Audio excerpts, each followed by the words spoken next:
Your knowledge of contract language is imperative. You must know what a violation looks like if you wish to be active in its cessation.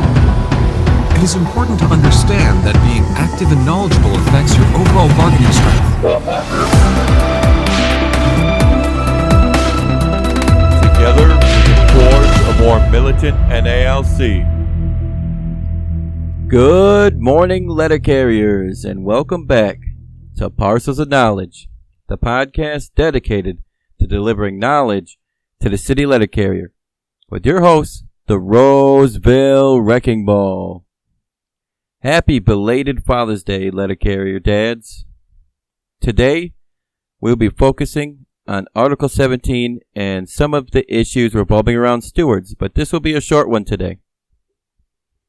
But first, I would like to talk about a special thing that me and Richie Ray from the Hot House, if you haven't seen that podcast, go check it out.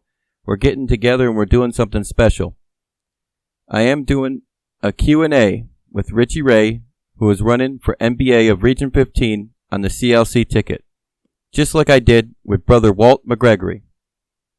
Richie Ray is also going to be doing a Q&A with me for my run for Vice President of my own branch. So you folks who are from Region 15, that is Western Connecticut, Northern New Jersey, New York, and the territories of Puerto Rico and the Virgin Islands, send your questions to the Parcels of Knowledge Facebook or to rosevillewreckingball@yahoo.com. That is ROSEVILLEWRECKINGBALL@yahoo.com. And we will ask Richie Ray any question you send in. That's right, any question. In fact, anyone from any region can go ahead and ask Richie Ray any question, and he's going to answer any of them. And in addition, those of you from my branch 4374 South Macomb, if you want to submit questions to me, send them to Richie Ray's Facebook or to the Hot House Facebook. And he's got an email on his own Facebook that you can send them to as well. The submission for questions will end on July 15th for both interviews. Hopefully this will be just as fun as my first one. Again, anybody from any region can ask any question to both me and Richie, and I'm sure we'll both answer any of them. I'm currently booking presidential candidates for future Q&As as well. One other thing, before we get into the good stuff, I want to thank Rick Rock for his shout out, hell yeah brother, on his podcast a few days ago. This guy's a legend. If you haven't heard of him yet, go check out his podcast. Rick Rock at the Comfort Stop. Alright, so let's get into the good stuff. Moving on, I'd like to get to my first topic. That is requesting to speak to your steward.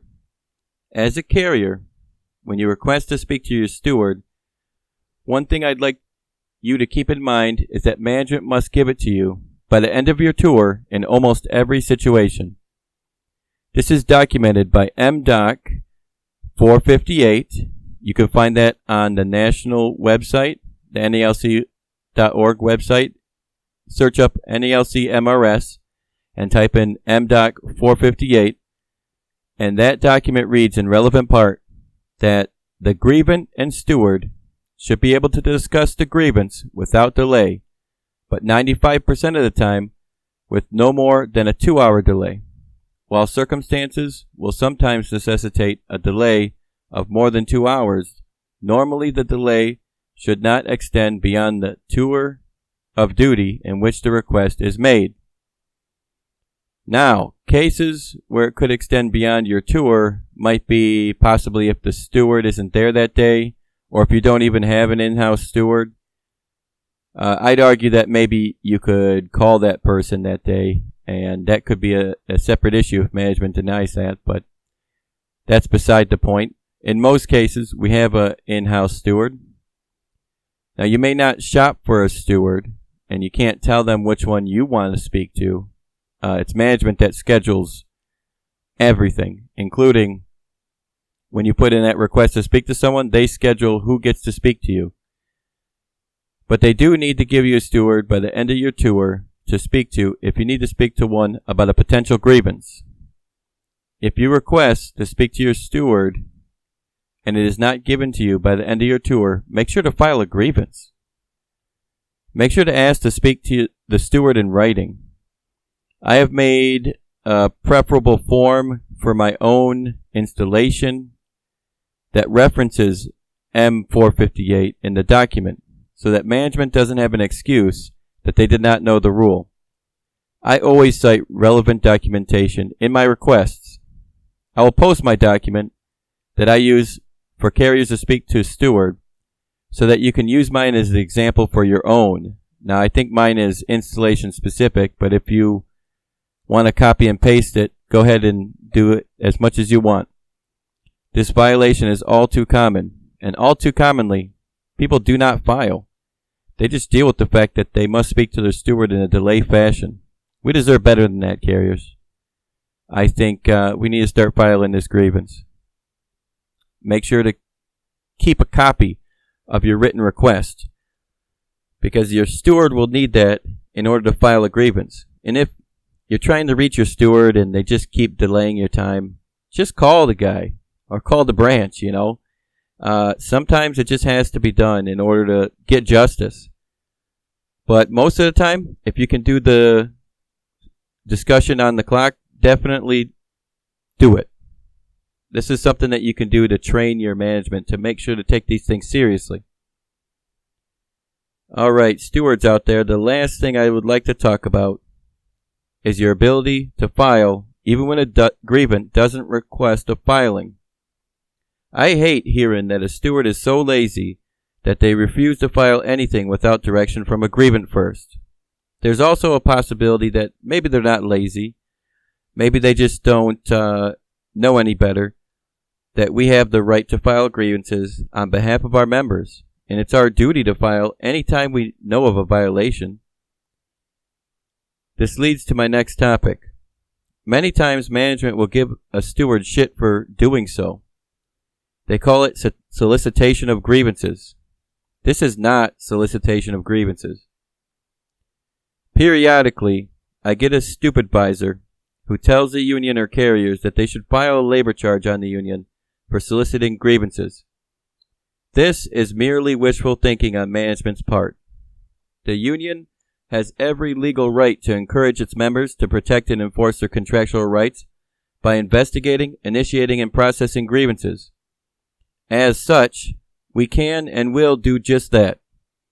The union alone has the authority to investigate and determine if a grievance exists, and in doing so, we can and will solicit any grievances that we deem to be necessary. Again, it is us that determines that. Management can say all they want there's no grievance. They have literally no say. We are the moving party of the grievance procedure. This right was unequivocally upheld by the National Labor Relations Board, NLRB, in 1970's decision NLRB versus Lenkert Electric 438F 2D 1102, wherein the NLRB noted that a labor union can even post notices on union bulletin boards encouraging employees to file grievances when their contractually protected rights have been violated by management. A grievance is broadly defined as a dispute or a disagreement pertaining to wages, hours, or conditions of employment. This definition covers a very wide range of work-related matters. Management, in their desperation, will often climb a tree to tell a lie rather than stand on the ground and tell the truth. They become paranoid and spiteful when members come together with knowledge and assert the will to hold them accountable to the contract. With members who are willing to help the union investigate contractual violations, they know they will end up having to pay money or even be forced to do what they are contractually obligated to do. What do you think about that? That sounds ridiculous, having to do what you signed a contract to do. Ironically, management wields the ability to never have a single grievance filed by just following the contract as they should. But instead of doing as they should, they try and intimidate carriers by accusing the union of solicitation. As I've said before, they'd rather climb a tree to lie than stand on the ground and tell the truth. This is why I always stress the importance of the one thing every union member must do. And I know this is a dead horse, but I'm going to do it again.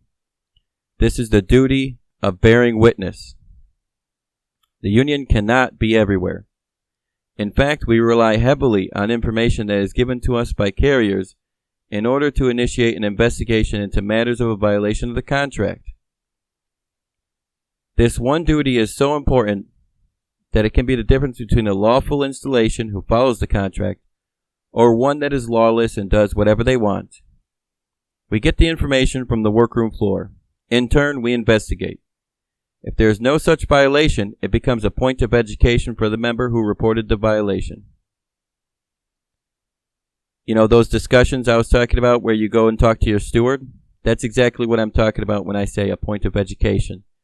If you come into the back in my union office and you tell me, hey, Josh, I think there's a violation. This is what happened. And it's in fact not. I'm going to take the time to pull it up and show you, hey, look, here's the language. And either, yeah, you're right, we're going to file a grievance for you. Or, you know what, I can see where you're coming from, but here is the actual information. Whether I agree to it or not, this is what the contract says. And I always like that point of education. So requesting to speak to the steward is important. If there was a violation, we file a grievance, and management gets incentivized to comply with the contract. After enough grievances, management will eventually find it too costly to continue to violate.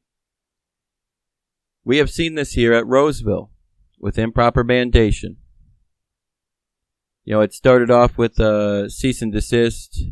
We got our first cease and desist in 2013. I wasn't here. I came to the post office in 2022, basically. My first day was Christmas Eve of 2021. But yeah, at Step B, we finally get our first cease and desist in 2013. Our remedy started to go from 50% to 75%. And then I came here and I escalated the remedy to 100%. And management decided at some point that it was enough and stopped violating. Now, we could not have done that without diligent stewards, and more recently, without an ODL that reported to me like a hawk.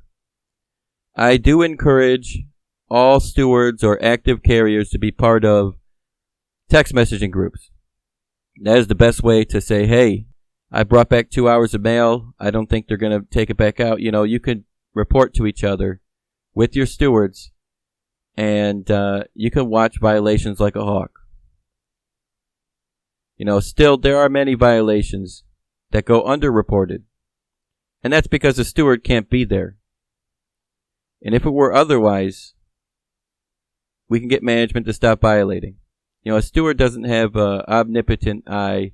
They can't see everything that's going on in the workroom floor. So they are going to have to rely on all you carriers to report to them exactly what's going on. The duty of bearing witness is a very important tool that the membership can use to not only stand strong together, but to solicit enough grievances that management stops violating. Sorry this one is short. I had a lot of things going on lately, but I wanted to at least address some things that I thought were relevant for the week. I do look forward to you guys submitting some questions for me. I am a little bit worried I might not get enough questions because I don't know how many listeners are from my local branch on this podcast, but please do me a favor, go to Richie Ray's Hot House page and send him some questions for me, and also Region 15. Do me a favor and send Richie Ray some questions to me, and we will get these Q&As done at the end of July. Don't forget, July 15th is the last day to submit any questions for either party. Hopefully you have learned something valuable today, and hope you have a good rest of your day. As always, stay strong.